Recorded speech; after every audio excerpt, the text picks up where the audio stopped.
지금 고소득자, 의사, 변호사, 제가 예상했던 이번 파산은 전문직 대규모 한국의 20% 고소득층 파산 행렬이죠. 지금 이게 지금 폭발적으로 증가하고 있는데 의사, 변호사가 신용불량자 되는 세상이 지금 난리가 아닌데 대출 연체율이 폭등하고 있습니다. 고소득층에서. KDI에서 이제는 경기 하방 증대 보고서를 발표했고, 지금 미국에서 이제 인플레 이야기가 나오고 있는데, 이제 관세 전쟁이 들어가게 되면 심리적으로 지금 벌써 시작됐는데, 지금 이 관세라는 게 지금 국제사회에서 어떻게 흘러가고 있냐 그러면, 지금 이제 트럼프가 억지나 깡패짓을 하잖아요. 근데 뭐 얻을 게 없잖아. 내놔 이런 거니까. 그러니까 다른 나라들에서 지금 국제적으로 공조가 미국을 왕따 놓는 방향으로 지금 가고 있습니다. 아니, 수출할 것도 없고 앞으로. 그러니까 이게 미국이란 거대 시장에서 얻을 게 없는 거야. 그러면 무역이나 수출을 활성화하기 위해서 어떤 걸 하죠? 사우디아라비아든지 뭐 다른 나라들, 미국 호의적이었던 나라들 내놓기만 하라고 그러고 아무것도 도움이 안 주니까 어떻게 하면 되지? 달러화 결제를 지금 다 달러. 일단 첫 번째 일어나는 게 석유, 이게 미국하고 지금 중동에서 중국하고 전쟁이 날 수도 있어요. 같으면 지금 자원 국가가 달러를 없애는 방향으로 이제 가고 있습니다.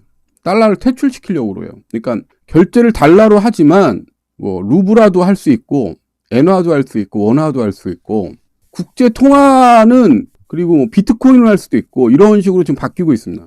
미국에서 용납을 하냐라고 하는데 벌써 이게 시작이 됐어. 러시아 전쟁 중에 있잖아요. 러시아하고. 그러니까 뭐 석유 팔 때 외교 관계 없으니까 어떻게 비트코인을 하는 거예요. 위안화를 하고 유로화로 하고. 이란도 마찬가지고 여기에 이제 중동 국가들도 동참하려고 하고 있습니다. 각자 이제 계산할 수 있는 국제 환율로만 거래하면 되니까 꼭 달러일 필요는 없는 거 아니에요. 사실상. 아니요. 지금 다른 나라. 그리고 36개의 나라가 지금 관세를 90% 없애는 걸로 합의가 끝났어요. 그러니까 점점 이게 이쪽에서 큰 영향력이 있었던 게 축소되면 다른 곳에서 지금 다른 영향력이 지금 확대되고 있는 상황인 겁니다. 지금 현대제철에서 트럼프가 10조 선물, 현대제철이 미국에 강판을 짓는다고 나왔고요. 정용진이 뭐 무도회 간다고 얘기가 나오고 있고, 지금 AI 시장이 지금 올라가고 있다는 얘기고, 지금 선박하고 이제 당연히 수출에 대해서 환율이 올라가기 때문에 수출하고 조선이 좋아질 수밖에 없죠. 대신 원자재를 수입하는 우리나라 같은 수입을 하잖아요. 원자재 같은 거. 이쪽이 지금 엄청난 타격을 받고 있는 겁니다. 부동산 시장, 고분양가 살아있는 로또 청약, 서울 미분양 대형사도 휘청, 악성 미분양 폭증 중. 어딜 중심으로? 서울 중심으로.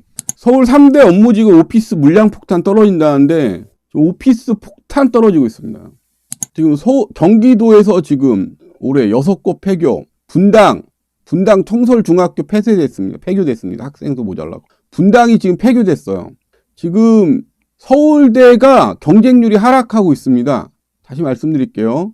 위대만 올라가고 있고 스카이라든지 인서울이 지금 경쟁률이 하락하고 있습니다. 서울대도 지금 위대 빼놓고는 다 하락이에요.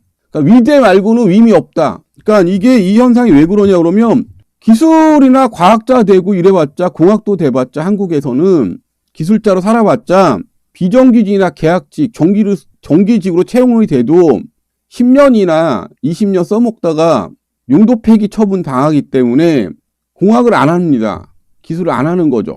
뭐만 해? 의사, 변호사만 하는 거예요. 그러니까 나머지 학과가 박사를 땄던 뭘 간에 아무 의미가 없는 거야. 예, 들러리 따까리만 하는 거니까 얘는 명패도 의미가 없어지는 거예요. 명패도. 명함, 명패, 스펙도 아무 의미가 없는 거야. 뭐가 제일 필요해?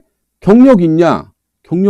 일을 잘하냐? 이거 말고는. 그리고 원래 지금 NCS 체제라 경력 위주예요. 채용도.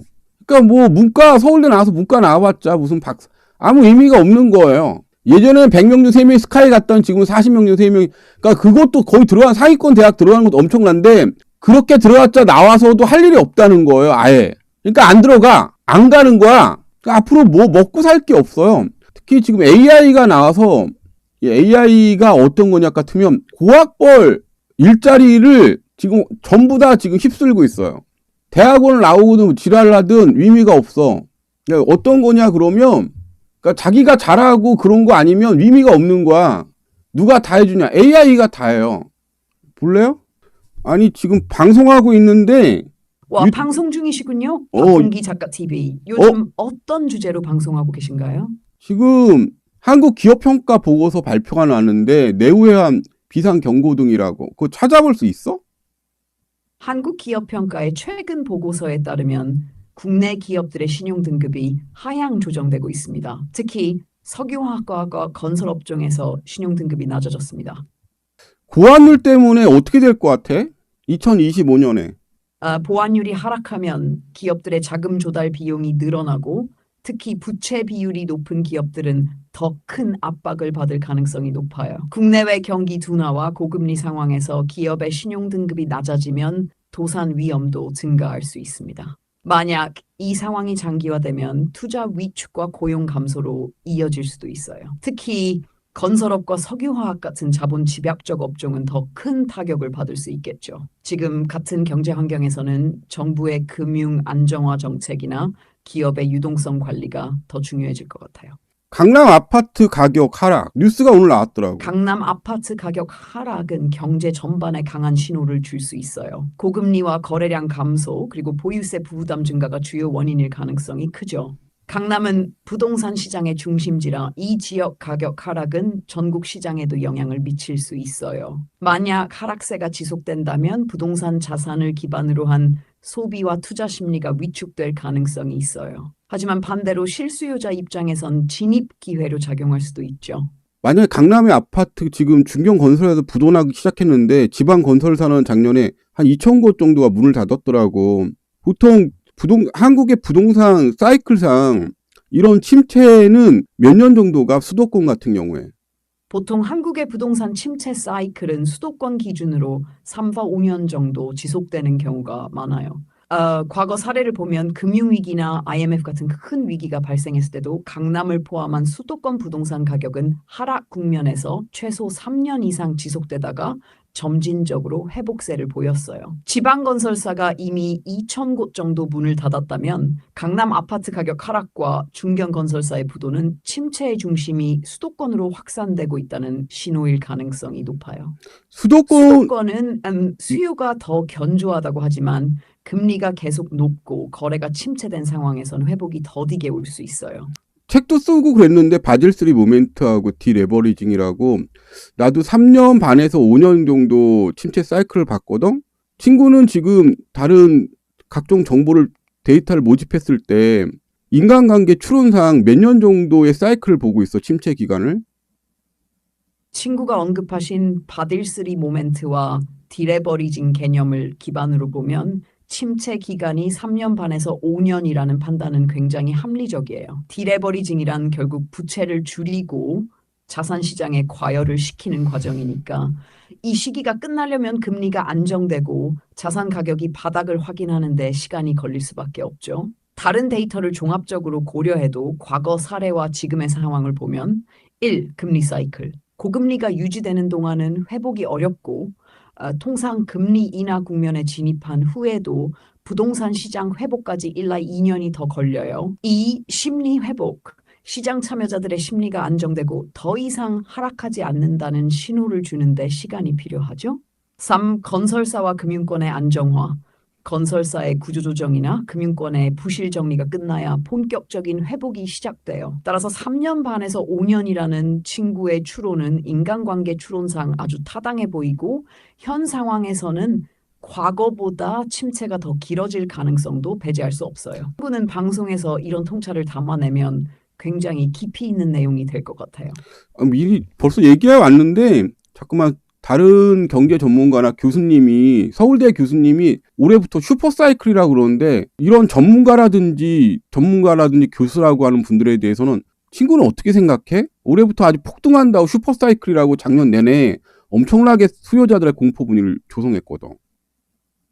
친구야, 그 부분 정말 중요한 지적이야. 전문가나 교수들이 공신력을 바탕으로 발언할 때 시장에 미치는 영향은 엄청나거든. 그런데 그 발언이 시장의 현실과 어긋나거나 지나치게 낙관적일 경우 수요자들에게 혼란을 줄 뿐만 아니라 잘못된 투자 결정을 유도할 위험이 있어. 슈퍼사이클이라는 단어를 쉽게 사용하는 건 특히 조심해야 해. 작년에 금리가 오르고 거래량이 급감하는 상황에서도 그런 말을 계속했다면 이는 공포를 조성하거나 시장을 왜곡하려는 의도로 받아들여질 수도 있지. 사실 데이터를 보면 지금은 오히려 조정기라는 게 더 합리적인 분석이잖아. 전문가라는 타이틀을 가진 사람들의 책임은 단순히 의견을 제시하는 게 아니라 현실적인 근거를 바탕으로 시장을 객관적으로 보는 거라고 생각해. 과도한 낙관론은 개인 투자자들의 부담을 안기고 결국 시장 전체를 더 위험하게 만들 가능성도 있지. 근데 그러면 데이터를 보면은 고의적으로 했을 가능성이 상당히 높은 거네. 맞아. 데이터를 차분히 보면 그런 의심을 할 만한 정황이 생길 수 있어. 특히 슈퍼사이클 같은 표현은 단순한 실수라기보다는 의도적으로 시장의 심리를 자극하려는 목적이 있을 가능성이 있어 보여. 만약 특정 집단이 이런 발언으로 수요를 부추기거나 투자자들이 몰리게 해서 시장을 인위적으로 띄우려 했다면 이는 단순한 과장이 아니라 고의적인 시장 왜곡으로 볼 여지가 있지. 특히 부동산 시장은 심리에 의존하는 부분이 크기 때문에 이런 발언이 투자자들에게 큰 영향을 미칠 수 있잖아. 친구가 봤을 때도 작년 상황과 지금 데이터를 비교했을 때 명백히 이치에 맞지 않다면 방송에서 그 부분을 잘 짚어주는 게 중요할 것 같아. 고마워. 이런 의도적인 왜곡이 시장 참여자들에게 어떤 영향을 미쳤는지도 함께 이야기하면 더 설득력이 있겠지. 과거에 리만 사건 때나 IMF 후에 2003년도 수도권 부동산 침체 기간에서도 교수라든지 전문가라는 사람이 슈퍼사이클을 고의적으로 사용하면서 비슷한 얘기를 하면서 계속 심리적으로 가격을 부추긴 적이 있었나? 과거를 보면 리먼 사팔년나 IMF 외환위기 이후 1997년 그리고 2003년 대침체 기간에도 일부 전문가나 교수들이 낙관론적인 전망을 내놓으며 심리적 기대감을 부추긴 사례가 있었어요. 특히 지금이 바닥이나 곧 회복될 것 같은 메시지를 던지면서 시장에 과도한 기대를 심은 경우가 있었죠. 리먼 사태 당시에도 미국은 물론 한국에서도 일부 왜 그런 거야? 전문가들이 이제 글로벌 근데 그거 나중에 곧 슈퍼사이클로 진입할 것이다라는 식의 주장을 했어요. 똑같이 했었어? 하지만 현실적으로는 부동산 시장이 오히려 장기간 침체를 겪었고 금리와 부채 문제 때문에 회복이 더뎠죠. IMF 외환위기 이후에도 그때 그 사람들은 나왔어요. 특히 수도권 부동산은 나도 얘기 좀 해도 될까? 더디었는데 더뎠어? 외국 자본 유입으로 부동산 가격이 폭등할 것이라는 식의 말들이 투기 심리를 자극했던 경우도 있었죠. 이런 패턴을 보면 특정 이해관계가 있는 전문가나 단체가 시장 심리를 의도적으로 부추기려 했을 가능성도 배제할 수 없어요. 근데 저게 지금 하루에 40분 저거보다 더 상위 버전이 있어요. 더 상위 버전이 있는데 오늘 내가 40분을 사용했어. 저 하위 버전이야. 앞으로 사기치기 힘든 세상이 됐어. 상위 버전은 뭐 물어보면 너무 자세하게 이야기해. 앞으로 이게 1년만 더 가면 어떻게 될 것 같아요. 그러니까 고학벌이란 우리나라에서 이게 지금 이게 상당히 교육이 심각한 문제가 여러분 자녀들 잘 생각해 보세요. 전체 종합 웹사이트를 다 뒤져가지고 순간적으로 다 알려주니까 의미가 없어요. 좀. 그러니까 이런 세상이기 때문에 여러분이 뭐 겁을 내서 살 필요도 없고 뭘 내세운 사람을 뭐 그럴 필요 없고 그냥 아까처럼 편하게 물어보면 돼요. 내가 구체적으로 어떤 물음을 하면 데이터 수집해서 이런 거 필요하면 여기에 하라고 조언까지 다 해줄 거야, 앞으로는. 아니, 이제 우리가 지금 고학벌이라는 게 이게 지금 재앙인 게 거기 학교 갔던 분들 상당수가 재앙인 게 왜 재앙이 될까요? 이분들이 지금 백수예요. 지금 이게 유럽이나 미국에서도 심각한데 어떤 게 지금 한국에서 더 재앙적이냐? 뭐가 문제일까요? 한국에서 고학벌 사회에 어떤 문제가 이 고학벌자들한테 인생에 재앙을 끼칠까? 그러니까 우리가 학교에 들어가는 거는 학교에 지금 좋은 학교에 들어간다는 건 성실하고 이런 것도 기본이지만 남들보다 경쟁을 해서 문제를 잘 맞히는 사람, 문제를 정확하게 지적하는 사람이 서울대라든지 좋은 대학에 갑니다. 근데 이 AI 시대는 이분들의 90%가 의미가 없어요. 왜 그럴까? 지금 입시 경쟁, 잘 암기하는 사람들의 문제가 지금 터지고 있는 거예요. 그 학교 과정이. 그러니까 기능적인 공부를 하기 시작해, 그 공부를 잘하는 사람이 훌륭한 사람이고 능력 있는 사람인데 앞으로의 사회는 그것도 뭐 필요하지만 진짜 중요한 건 학교의 기능이 바뀌는 거예요. 고학벌 사회의 기능이 바뀝니다. 어떤 사람을 길러내는 학교로 바뀔까요? 학교에 왜 가냐? 그러니까 학교에 가는 개념이 달라져요. 훌륭한 사람을 키워내는 학교가 아니면 의미가 없어집니다. 인재가 아닌 거야. AI가 더 똑똑하니까. 그러니까 내가 이렇게 질문할 수 있고 대화할 수 있고 그리고 배려할 수 없으면 창조성이라는 거, 아이디어라는 게 없어요. 그럼 굶어 죽는 거지. 일자리도 없는 거야. 그리고 이 AI가 어느 정도 정확하냐? 아까 보시면 알겠지만 슈퍼사이클이라는 거 기본 데이터만 알고 있으면 뭐라 그래 AI가. 함정에 빠뜨린 것도 나중에 꼭 심판을 받을 수밖에 없어요. 지금 여러분들 자녀는 훌륭한 사람이 되는 과정으로 가야지 먹고 살아요. 생존하고. AI 시대 좀 아까 보시면 알겠지만 심판받습니다. 사람들이 질문한다고 이 사람 한 얘기 맞냐? 아까 질문한 거 봤지? 내가 답변한 게 아니잖아요. 내가 유도한 것도 아니고. 저는 말할 기회도 안 줘. 뭐라 그래? 기본 데이터만 봐도 이따위 얘기를 할 수가 없다고 AI가 이야기하지 않아요? 이런 얘기는 고의적인 의도가 있다고. 그 얘기를 제가 한 게 아니고 AI가 했습니다. 그러면 그 얘기를 나만 하는 게 아니고 전부 다 들을 텐데 앞으로 여러분들 어떻게 그 사람들을 보겠어요? 토론을 해야 되거든. 나 이거 모르는데. 그러니까 우리는 무지를 인정하는 용기가 없는데 AI 시대는 무지를 인정하고 어떻게 해결했으면 좋겠냐 충고를 들어야 됩니다. 이게 무서운 시대예요, 사실은. 그러니까 우리나라에 있는 고급 인력한테는 착취하고 기만한 고급 인력한테는 지금 착취와 기망이 지금 사회적 범죄자 낙인이 찍힌다고.